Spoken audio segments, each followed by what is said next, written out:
السلام عليكم ورحمة الله وبركاته. معانا باريزا النهاردة 10 ساغ. برضو عملة تذكارية مكتوب عليها من أجل بناء قصر العيني.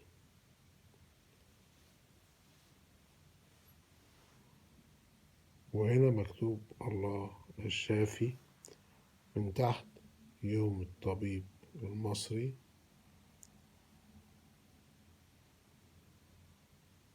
فرعون قاعد على الكرسي. الجنب التاني جمهورية مصر العربية 1980 1400 هجرية، 10 قروش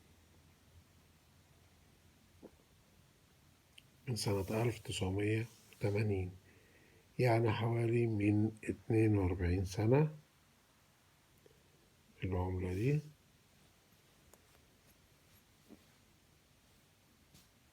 بس بصراحة عليها شغل جميل حلو من أجل بناء قصر العيني. الله الشافي يوم الطبيب المصري. مكتوب تحت الفرعون على طول اللي قاعد تاريخ 18 مارس.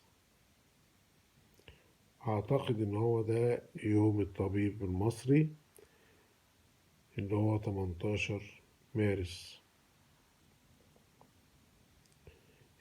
فيها شغل كتير، شغل حلو، مرسومة عليها كمان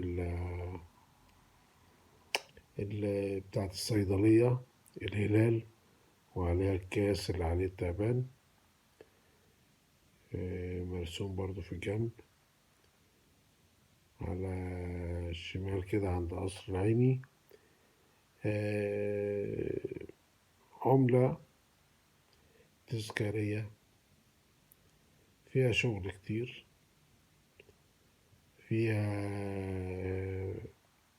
بيظهر عظمة الإنسان المصري. يوم الطبيب المصري دي عملة تذكارية بصراحة ممتازة. على فكرة كل العملات اللي بعرضها في الوقت الحالي سعرها ما بين 200 250، ما بتزيدش عن كده وما بتقلش عن كده. يعني دي لو لقيتها في عند سينما ديانا، اللي هو اليوم السبت اللي بيقعدوا فيه جماعة تجار العملة اللي هي العملات التذكارية، بتبقى معاهم العملة. الحاجات اللي أنا بعرضها دي اللي هي الباريزة أو الشيلين ما بيزيدش عن 250 وما بيقلش عن 200، على حسب حالة العملة نفسها، إذا كانت جيدة مطموسة، فيها شرخ، فيها دق، فيها بتاع. لكن لو هي سليمة زي اللي أنا عارضها كده واضحة وباينة كلها، بتجيب لها في حدود 200 250. دي كانت عملتنا النهاردة، وإن شاء الله مع عملات أخرى. ما تنسوش تشتركوا في القناة وتفعل الجرس وتشير الفيديو عشان يوصلك مننا كل جديد. شكرا.